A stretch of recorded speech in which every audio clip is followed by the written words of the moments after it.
Hello friend, स्वागत है आपका मेरे यूट्यूब चैनल अनवीटेक में। आइए बच्चों, आज हम लोग मैकेनिकल इंजीनियरिंग के उन बच्चों के लिए जो अपने सेमेस्टर एग्जाम की तैयारी कर रहे हैं या मैकेनिकल इंजीनियरिंग के वे बच्चे जो जेई एग्जामिनेशन की तैयारी कर रहे हैं उनके लिए एक नया टॉपिक या नया सब्जेक्ट लेकर चलते हैं। क्या नया सब्जेक्ट शुरू करते हैं आरएसी। इससे पहले हम लोग क्या पढ़ रहे थे, हाइड्रोलिक्स पढ़ रहे थे और मैकेनिक्स पढ़ रहे थे। मैकेनिक्स और हाइड्रोलिक्स में हम लोग ने सेकेंड सेमेस्टर के बच्चों के लिए मैकेनिक्स चल रही थी और फोर्थ सेमेस्टर के बच्चों के लिए हाइड्रोलिक्स चल रही थी। वो सिविल और मैकेनिकल दोनों के लिए कॉमन सब्जेक्ट था। लेकिन जो ये आरएसी सब्जेक्ट है, refrigeration and air conditioning subject है, यह क्या है, एकदम अलग है। सिविल के बच्चों के लिए नहीं है, या मैकेनिकल इंजीनियरिंग के बच्चों के लिए है। ठीक है बच्चों, और इनमें वही बच्चे या सेमेस्टर एग्जाम की तैयारी कर रहे हों या फिर जेई प्रिपरेशन की तैयारी कर रहे हों। तो इस सब्जेक्ट के अंतर्गत हम लोग क्या करते हैं, रेफ्रिजरेशन और एयर कंडीशनिंग की पढ़ाई करते हैं। सिंपल सी बात है बच्चों, ज़्यादा दिमाग में भ्रम नहीं रखना है कि रेफ्रिजरेशन क्या है, एयर कंडीशनिंग क्या है। ठीक है, ज़्यादा कुछ नहीं। इसको कहते हैं प्रशीतक तथा वातानुकूलक। ठीक है, वातानुकूलन। ठीक है, प्रशीतन तथा वातानुकूलन हिंदी में ही नाम है। ठीक है, इसमें क्या किया जाता है, आपके घर में जो फ्रिज है ना बच्चों, जो फ्रिज होती है उसकी और जो एसी होती है, फ्रिज और एसी की क्या करते हैं हम लोग, पढ़ाई करते हैं। सिंपल सी बात दिमाग में रख लीजिए आप लोग, क्या करना है, हमें फ्रिज और एसी के बारे में पढ़ना है। ठीक ना। इसके बाद बच्चों चलिए देखिए इसमें क्या है, आरएसी जो इसमें हमने क्या किया है कि इसको जितने भी इस सब्जेक्ट के अंतर्गत जो चैप्टर हैं उनको मैंने यूनिट्स के रूप में बांट दिया। देखिए पहला यूनिट है क्या, introduction and air refrigeration cycle. Introduction, परिचय तथा एयर रेफ्रिजरेशन साइकिल क्या होती है। आप लोगों ने थर्मल इंजीनियरिंग जब पढ़ा था पिछले सेमेस्टर में, या जो भी बच्चे तैयारी कर रहे हैं उन्होंने थर्मल जो पढ़े होंगे, थर्मल पढ़ के ये आप लोग पढ़ते हैं तो उसमें बहुत सारी डीजल साइकिल पढ़ा, ऑटो साइकिल पढ़ा, रैंकाइन साइकिल पढ़ा, तमाम साइकिल आप लोग क्या किए हैं, पढ़ के तब यहाँ तक आए हैं ना। तो उसी तरह से इसमें भी क्या है, एयर रेफ्रिजरेशन साइकिल है। ठीक है, इसमें इसके बाद दूसरा है vapour compression cycle system, vapour compression system या वेपर कंप्रेशन साइकिल। तीसरा है वेपर एब्जॉर्बेशन सिस्टम या वेपर एब्जॉर्बेशन साइकिल। और इसके बाद है चौथी यूनिट क्या है, साइकोमेट्री है। और लास्ट यूनिट क्या है, साइकोमेट्रिक प्रोसेस है। जिस तरह से आप लोगों ने थर्मोडायनेमिक्स प्रोसेस पढ़ा था ना, या स्टीम के लिए स्टीम प्रोसेस पढ़ा था, थर्मल इंजीनियरिंग में थर्मोडायनेमिक्स में थर्मोडायनेमिक्स प्रोसेस पढ़ा था, और स्टीम के लिए अलग पढ़ा था, गैस के लिए अलग प्रोसेस पढ़े थे आप लोगों ने। तो इसी तरह साइकोमेट्रिक प्रोसेस या एयर के लिए जो प्रोसेस है, या ड्राई एयर के लिए, ह्यूमिड एयर के लिए प्रोसेस है, तो क्या पढ़ेंगे, साइकोमेट्रिक प्रोसेस के अंतर्गत पढ़ेंगे। ठीक है बच्चों, तो चलिए आज हम लोग बिना टाइम वेस्ट किए चलते हैं कहाँ पर, अपने पहले यूनिट की तरफ। यूनिट फर्स्ट मैंने लिख दिया, introduction and air refrigeration cycle. तो इंट्रोडक्शन की तरफ बढ़ते हैं। तो इंट्रोडक्शन शुरू करते हैं बच्चों, आपको थोड़ी सी थर्मोडायनेमिक्स की भूमिका को लेते हुए हम लोग चलेंगे तो और बेटर समझेंगे। देखिए बच्चों, जब आप लोग थर्मोडायनेमिक्स पढ़ रहे थे तो उसमें आप लोगों ने क्या पढ़ा था, first law of thermodynamics, second law of thermodynamics और थर्ड लॉ ऑफ थर्मोडायनेमिक्स। इसके अलावा इसके सबसे बाद में क्या पढ़ा, जीरोथ लॉ ऑफ थर्मोडायनेमिक्स। सब कुछ आप लोगों ने क्या पढ़ा था, जीरोथ लॉ पढ़ा था, थर्मल इक्विलिब्रियम के बारे में। फर्स्ट लॉ पढ़ा था, एनर्जी कन्वर्जेशन पर आधारित था, हीट और वर्क को परस्पर क्या कर रहा था, आपस में बदल रहा था। सेकेंड लॉ क्या कर रहा था, एंट्रोपी को बता रहा था। थर्ड लॉ क्या करता है, एब्सोल्यूट एंट्रोपी को बताता है। तो इस तरह से आप लोगों ने थर्मोडायनेमिक्स को पढ़ा था। ठीक है बच्चों, तो थर्मोडायनेमिक्स के हम लोग फर्स्ट लॉ की बात करते हैं। देखिए मैंने लिखा है फर्स्ट लॉ ऑफ थर्मोडायनेमिक्स।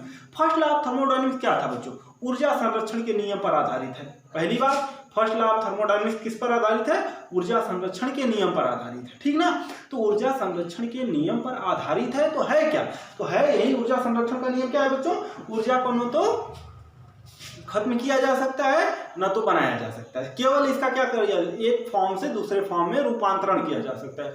एक फॉर्म से दूसरे फॉर्म में क्या किया जा सकता है, रूपांतरण किया जा सकता है।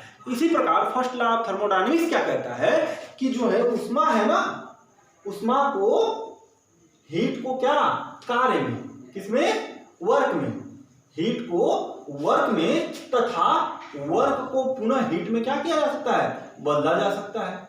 क्या किया जा सकता है, हीट को वर्क में और पुनः वर्क को हीट में क्या किया जा सकता है, बदला जा सकता है। तो यही कह रहा था क्या कि heat, first law of thermodynamics.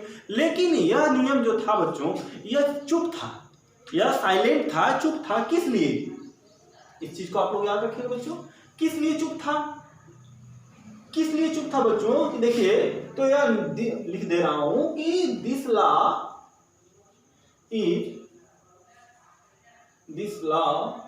is silent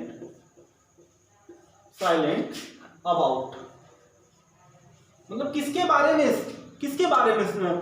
silent था। तो बच्चों यह साइलेंट था, देखिए ये दो चीजों के लिए साइलेंट था, जो दो चीजों के लिए साइलेंट था।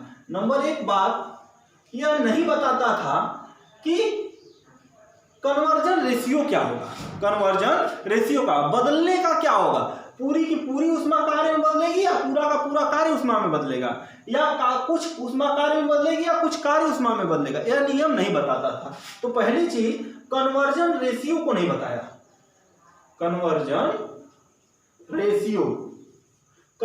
रेशियो को नहीं बताया कि कितना बदलेगा, उसको नहीं बताया। और दूसरा चीज क्या नहीं बताया कि दूसरा चीज बताया कन्वर्जन डायरेक्शन के बारे में। किसको? कन्वर्जन डायरेक्शन के बारे में, कन्वर्जन डायरेक्शन के बारे में, यानी कन्वर्जन की दिशा क्या होगी, या यानी यह नहीं बताया कि कितना हीट कार्य में बदलेगा या कितना कार्य हीट में बदलेगा। लेकिन और एक बात और नहीं बताया क्या कि कन्वर्जन डायरेक्शन क्या होगी, बदलेगा तो किधर को हीट जाएगी, किधर से किधर जाएगी। ठीक है, तो यही दोनों बातों को बताया कि इन्होंने केल्विन, मैक्स प्लांक और क्लाजियस साहब ने। केल्विन मैक्स प्लांक ने बताया किसको, कन्वर्जन रेशियो को। क्या बताया? कन्वर्जन रेशियो को। किसने बताया? केल्विन एंड मैक्स प्लांक ने। केल्विन और मैक्स प्लांक ने बताया कि कन्वर्जन रेशियो को, यानी इन्होंने कहा कि पूरी ऊष्मा को कार्य में नहीं बदला जा सकता है, पूरी ऊष्मा को कार्य में नहीं बदला जा सकता है, अपितु पूरे कार्य को पूरी ऊष्मा में बदला जा सकता है। इस तरह इन्होंने बताया कि पूरी ऊष्मा कार्य में नहीं बदलेगी, कुछ वेस्ट हो जाएगी, परंतु कुछ जो कार्य जो है, हमारा वर्क जो है, यह पूरा का पूरा किसमें बदल जाएगा, हीट में कन्वर्ट हो जाएगा। जैसे बच्चों एक बात समझिए, देखिए कहने का मतलब यही है कि आपको कोई मैं कार्य दे दूं, आपको मैं कोई कार्य दे दूं, ठीक है, उस कार्य के लिए आपको जो ऊर्जा लगेगी 10 जूल लगेगी। क्या लगेगी? 10 जूल लगेगी। अब मैंने कहा कि उस काम करने के लिए 10 जूल ऊष्मा की जरूरत, ऊर्जा की जरूरत है। आपको मैंने क्या किया कि 10 जूल ऊर्जा दे दिया, आपको मैंने क्या किया, 10 जूल ऊर्जा दे दिया। आप वह 10 जूल ऊर्जा को लेके उस कार्य को करने गए, कितने वाले कार्य को, जो 10 जूल ऊर्जा के बराबर कार्य था। तो हमने आपको ऊर्जा ट्रांसफर किया, आपने ऊर्जा को लिया, तो ये हमारे द्वारा ट्रांसफर करने में, आपको लेने में क्या हुआ होगा, थोड़ा सा व्यय हुआ होगा। इसके बाद आप उस ऊर्जा को लेके कार्य के पास गए होंगे, तो भी वह ऊर्जा थोड़ी सी क्या होगी, घटी होगी ये, और उसके बाद आप उस कार्य को किए होंगे, तो उस कार्य को खर्चा किए होंगे, और प्लस कार्य करने में जो आपको ऊर्जा चाहिए उसको चाहिए। यानी कि मैं कह दूं कि आप लीजिए यह 100 ग्राम का ग्लूकोज का पैकेट, आप 100 ग्राम का ग्लूकोज का पैकेट लेके वह 10 जूल वाला काम कर सकते हैं, जो कि यह 10 जूल के बराबर है। 100 ग्राम का ग्लूकोज का पैकेट 10 जूल ऊर्जा की क्या है, बराबर है। तो क्या आप वो 100 ग्राम ग्लूकोज पी के 10 जूल के बराबर का, जो कि 100 ग्राम ग्लूकोज जो है कितने जूल ऊर्जा के बराबर है, 10 जूल के बराबर, क्या कर पाएंगे? नहीं। अरे भाई पिएंगे, उसको पिएंगे, फिर पैदल चल के जाएंगे तो भी एनर्जी तो लगेगी, काम करेंगे तो कुछ पसीने के रूप में भी तो बाहर निकलेगा, उसके बाद में काम होगा। तो क्या है कि पूरा का पूरा जो है एनर्जी कन्वर्ट नहीं हो रही है। लेकिन हाँ, आप आए हमसे कहें सर 8 जूल तो हम कर दिए, 8 जूल काम कर दिए, लेकिन 2 जूल बच गया अभी। तो मैं आप काम, यानी कि क्या था तब, यानी कि मैं 10 जूल कार्य के लिए आपको, 10 जूल कार्य करने के लिए आपको अगर मैं 15 जूल ऊर्जा देता तो शायद वह काम फिनिश हो जाता है ना। अब क्या कहा मैंने कि ठीक है भाई छोड़ो, हटाओ, तुम बहुत नुकसान करा रहे हो, चलता हूँ मैं ही काम कर देता हूँ। क्या कर देता हूँ? मैं ही काम कर देता हूँ। यानी कि जब मैं जाऊंगा तो मेरी जिम्मेवारी है कि मैं उस काम को क्या करूंगा, पूरा का पूरा फिनिश करूंगा। यानी कि मैं जो है कार्य जो है पूरी की पूरी क्या हो रही है, उस ऊर्जा में के रूप में कन्वर्ट हो रहा है, 10 जूल ऊर्जा में कन्वर्ट हो रहा है। लेकिन 10 जूल में ऊर्जा दे रहा हूं तो कन्वर्ट नहीं हो पा रहा है। कहने का मतलब यही है कि यह जो है, जो कन्वर्जन रेशियो को मैक्स प्लांक साहब ने बताया कि पूरी की पूरी जो ऊष्मा है ना, यह Q इक्विबल कन्वर्ट नहीं होगा, किसमें, पूरा का पूरा बराबर कार्य में नहीं होगा, परंतु यह जो कार्य है, यह यह जो कार्य है यह पूरा का पूरा ऊष्मा में बदला जा सकता है। ठीक है ना बच्चों, इतनी बात समझ में आ गई। ठीक है, इसी के ऊपर चल के आगे आप लोगों ने क्या पढ़ा था, हीट इंजन के बारे में पढ़ेंगे, या कार्नोट साइकिल बना इसी पे आगे चल के इसी सबको लेके क्या बना था, एक हीट इंजन बना था, उसके ऊपर हम लोगों ने देखा था। इसके बाद देखिए बच्चों, कन्वर्जन डायरेक्शन, क्या किया था, कन्वर्जन डायरेक्शन को देखेंगे। तो कन्वर्जन डायरेक्शन को बताया किसने बच्चों, तो क्लाजियस ने बताया। सबसे पहली इंपॉर्टेंट बात क्या है कि क्लाजियस ने इस स्टेटमेंट को दिया। क्लाजियस ने क्या किया कि इस स्टेटमेंट को दिया और क्या बताया कि ऊष्मा कभी भी लो टेम्परेचर से हाई टेम्परेचर की ओर नहीं प्रवाहित होगी। क्या कहा, ऊष्मा कभी भी लो टेम्परेचर से हाई टेम्परेचर की ओर प्रवाहित नहीं होगी, जब भी होगी तो हाई टेम्परेचर से लो टेम्परेचर की होगी। हाँ, लो टेम्परेचर से अगर हाई टेम्परेचर की ओर प्रवाहित कराना है तो हमें कुछ न कुछ बाह्य मीडियम, बाह्य माध्यम लगाना पड़ेगा।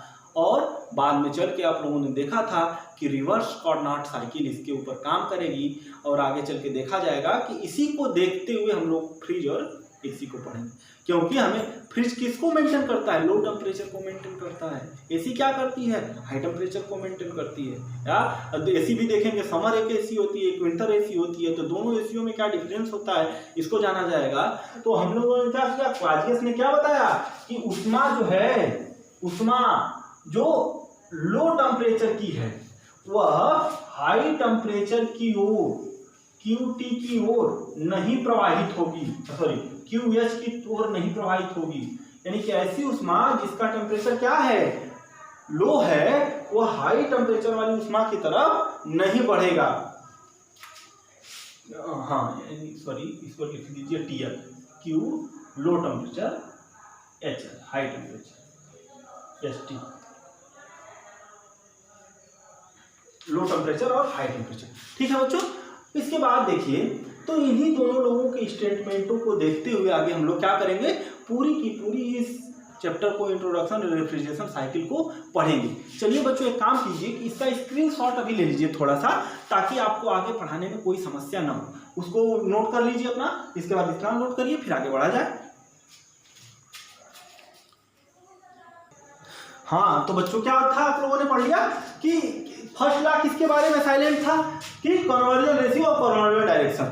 तो यहीं पर जाके आप लोगों को बता दिया कि जो अबाउट था, और इसको बताया केल्विन मैक्स प्लांक ने, इसको बताया क्लाजियस स्टेटमेंट। तो यह क्या हुआ, फर्स्ट नियम इतना ही बना, सिर्फ और सिर्फ कितना बना, इतना बना। लेकिन जब इसका जो साइलेंट था इन दो चीजों के बारे में, यह जब क्लियर हो गया बच्चों, तो इसी को हम लोगों ने क्या किया, सेकेंड लॉ ऑफ थर्मोडायनेमिक्स बना दिया। क्या बना दिया, सेकेंड लॉ ऑफ थर्मोडायनेमिक्स बना दिया।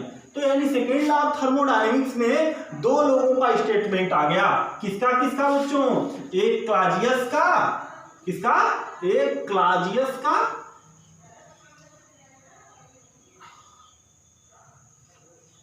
और दूसरा किसका, केल्विन मैक्स प्लांक का। मैक्स प्लांक का, दो लोगों का स्टेटमेंट आ गया। क्लाजियस साहब ने बता दिया किसको, कन्वर्जन डायरेक्शन को, कन्वर्जन डायरेक्शन को, और इन्होंने बता दिया कन्वर्जन रेशियो को, कन्वर्जन रेशियो को बता दिया। यानी एक लोगों ने बता दिया कन्वर्जन डायरेक्शन को, दूसरे ने बता दिया कन्वर्जन रेशियो को, यानी कि कितना ऊष्मा किस तरह बदलेगी, तो यानी बता दिया था। इसके बाद देखिए बच्चों, हमें इसी स्टेटमेंट के बारे में जानना है, क्योंकि इस स्टेटमेंट को आप लोगों ने क्या किया, थर्मोडायनेमिक्स में बाकायदे पढ़ा हुआ है। ठीक है बच्चों, अब हमको इसी स्टेटमेंट के ऊपर चलना है, क्लाजियस के स्टेटमेंट के। और एक स्टेटमेंट सेकेंड लॉ का और था, दो स्टेटमेंट हो गए ना, फर्स्ट ये हो गया, सेकेंड हो गया। एक स्टेटमेंट और था कि PM2 यानी perpetual motion machine of second kind, जो कि perpetual motion machine of second kind यह बताता है बच्चों कि कोई ऐसी डिवाइस होती है जो क्या करती है कि पूरी की पूरी ऊष्मा को क्या करती है, पूरा पूरा कार्य में बदल देती है। यानी कि अगर कोई डिवाइस है हमारे पास, मान लीजिए कि यह कोई डिवाइस है, कोई साइक्लिक इंजन है या कोई डिवाइस है, यही मान लीजिए क्या है, PM2 है। ठीक है बच्चों, तो यह क्या कर रही है, यह जो Q ले रही है उसी के बराबर क्या कर रही है, Q बराबर क्या दे रही है, कार्य दे रही है। यानी कि जितना हमारे पास उष्मा है वो पूरा का पूरा क्या कर रही है, कार्य में बदल रही है। क्या यह पॉसिबल है, नहीं पॉसिबल है, पॉसिबल है नहीं पॉसिबल है, ठीक है ना। जो कि किसको पता है, केल्विन मैक्स प्लांक ने बताया पूरी उष्मा को पूरा कार्य में नहीं बदला जा सकता। लेकिन PM-MEV2 क्या कर रहा है कि मैं एक ऐसी मशीन हूं जो क्या करूंगी, पूरे उष्मा को कार्य में बदल दूंगी। क्या पॉसिबल है, नहीं। तो यह सिर्फ और सिर्फ क्या है, काल्पनिक मशीन है। हम इसकी ओर अग्रसर होते हैं कि हाँ भाई कोशिश किया जाए कि उष्मा को ज्यादा से ज्यादा उपयोगी बनाया जा सके। ठीक है बच्चों, इसके बाद चलिए चलते हैं बच्चों हम लोग कहां पर, अब क्लाजियस स्टेटमेंट को पढ़ते हैं। ठीक है ना बच्चों, second law of thermodynamics clear हो गया होगा आप लोगों को। चलिए तो अब चलते हैं कहां पर, क्लाजियस स्टेटमेंट की तरफ, क्लाजियस स्टेटमेंट की तरफ।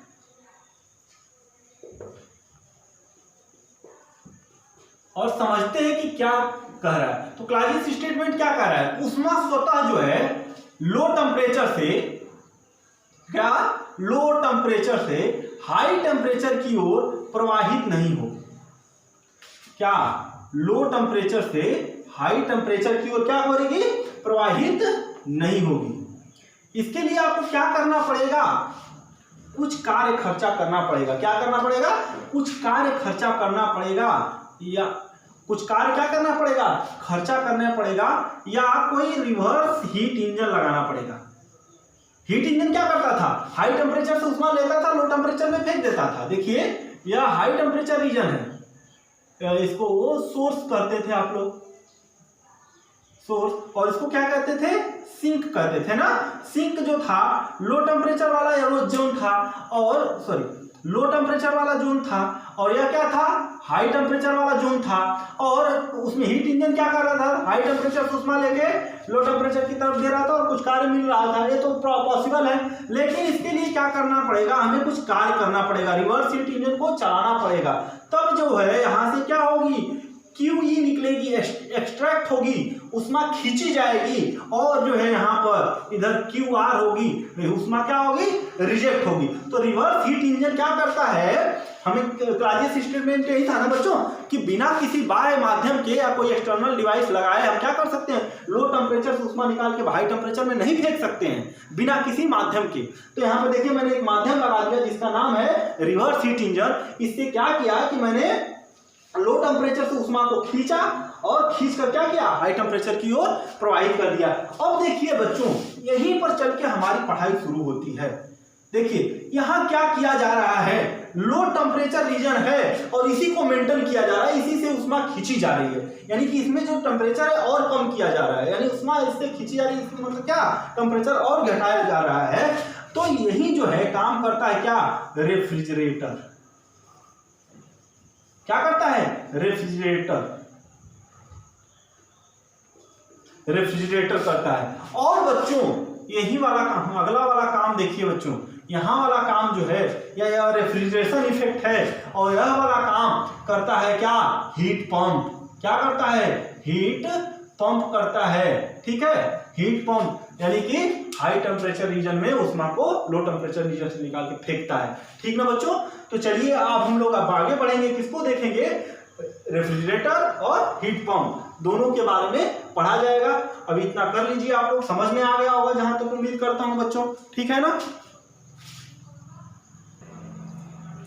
हाँ बच्चों, तो हम लोग क्या कर रहे थे, हम लोगों ने देखा कि रिवर्स हीट इंजन लगाया था। तो रिवर्स हीट इंजन में देखिए रेफ्रिजरेशन इफेक्ट मिला था और हीटिंग इफेक्ट मिला था। क्या मिला था, दो प्रभाव मिले थे ना। एक देखिए प्रशीतक प्रभाव मिला था, प्रशीतक प्रभाव,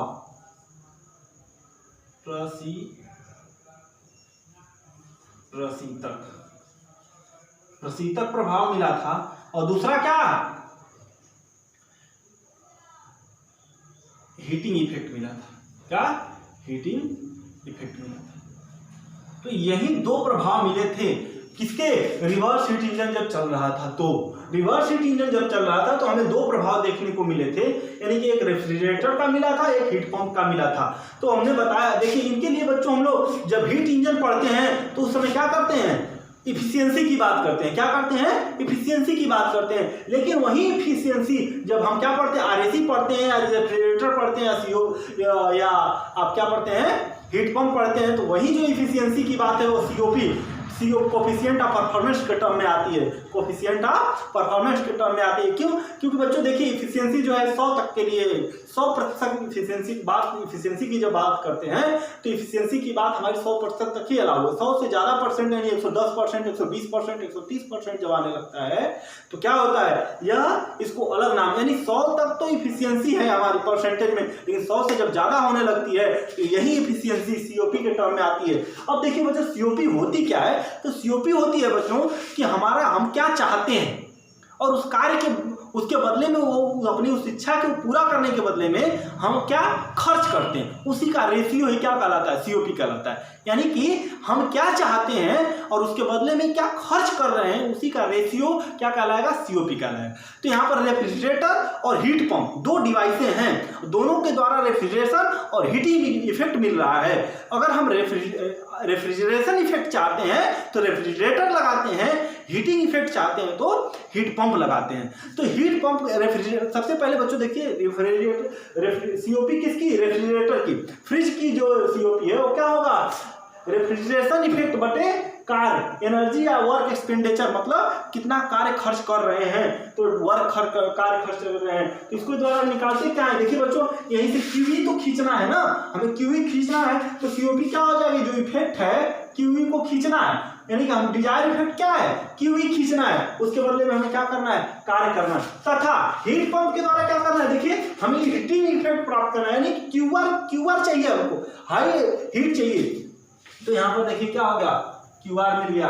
अब देखिए बच्चों यहाँ पर W बराबर आपको जो कार्य है ना, कार्य कितना होगा, कार्य क्या होगा, बोलिए कितना कार्य करेंगे इफेक्ट को चाहने के लिए, क्या कार्य चाहेंगे, यानी कि QR माइनस QE, इसी के बराबर तो चाहेंगे ना बच्चों, ठीक है।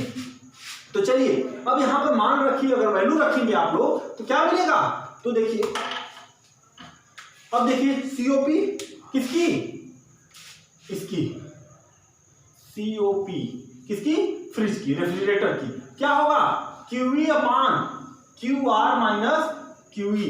तथा अगर यही बात सीओपी हीट पंप की जाए, हीट पंप की, तो क्या मिलेगा QR, तो ऊपर है ही W का मान क्या, QR माइनस QE, ठीक है, मिलेगा ना। अब देखिए बच्चों आपके पास एक इक्वेशन मिला, एक, ठीक है, सॉरी मान लीजिए कि यह इक्वेशन आपका फर्स्ट है और यह इक्वेशन सेकेंड है। देखिए बच्चों इक्वेशन एक के दोनों पक्षों में क्या करिए, इक्वेशन एक के दोनों पक्षों में एक जोड़ दीजिए, एक जोड़ने पर, एक जोड़ेंगे तो क्या मिलेगा, तो देखिए क्या मिलेगा, 1 plus COP of R, refrigerator की सीओपी बराबर 1 plus QE upon QR minus QE, ठीक है, मिलेगा ना बच्चों। तो ठीक है, अब इसको मिटा देता हूं बच्चों जल्दी से, ताकि नीचे हो जाएगा तो दिखेगा नहीं। स्क्रीनशॉट ले चुके होंगे, ले लीजिएगा स्टार्टिंग में ही, ठीक है। तो बच्चों देखिए अब क्या मिला यहां से आपको, 1 प्लस सीओपी ऑफ रेफ्रिजरेटर बराबर क्या, देखिए अब यह क्या आएगा, QR minus QE plus QE बटे क्या, QR माइनस QE, मिलेगा ना बच्चों, मिलेगा। देखिए यहां पर QE माइनस यहां पर प्लस खत्म हो जाएगा, यानी क्या मिला आपको, 1 प्लस सीओपी ऑफ रेफ्रिजरेटर बराबर क्या, QR बटे QR माइनस QE। देखिए इक्वेशन दो से इसका मान क्या है, सीओपी ऑफ एचपी के बराबर ही तो है ना। तो देखिए 1 प्लस सीओपी ऑफ रेफ्रिजरेटर बराबर क्या, सीओपी ऑफ हीट पंप, ठीक है बच्चों। तो इतनी चीजें आप लोगों ने देख लिया, देखिए ठीक है। तो ये बहुत इंपॉर्टेंट है, बहुत बार पूछता है, और चाहे सेमेस्टर एग्जाम हो या फिर बोर्ड आपका जेई एग्जाम हो, उन दोनों में आप पूछता है कि सीओपी हीट पंप और रेफ्रिजरेटर सीओपी में क्या संबंध होता है तो 1 plus COP of refrigerator COP of heat pump, यानी कि हीट पंप की सीओपी सदैव कितना होगी, 1 से ज्यादा होगी। क्या होगी, 1 से ज्यादा होगी, 1 से कम नहीं हो सकती है। ठीक है ना बच्चों, आगे चलते हैं, इसके सीओपी बढ़ेगी कैसे उस पर बात करते हैं। तब तक कितना करिए आप लोग। ठीक है बच्चों, इतना आप लोगों ने कर लिया ना कि दोनों चीजें आप लोगों ने पढ़ लिया।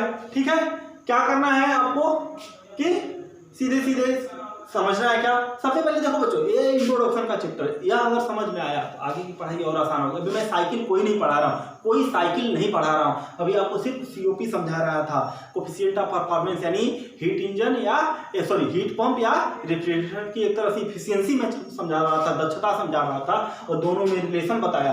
ठीक है बच्चों ना, और जिन बच्चों ने अभी तक मेरा चैनल सब्सक्राइब नहीं किया, सब्सक्राइब कर लें, लाइक तथा शेयर करना न भूलें बच्चों। ठीक है, चलिए अगली जो टॉपिक है नेक्स्ट वीडियो में मैं अपलोड करता हूँ इंट्रोडक्शन वाले चैप्टर का। ठीक है बच्चों, थैंक यू।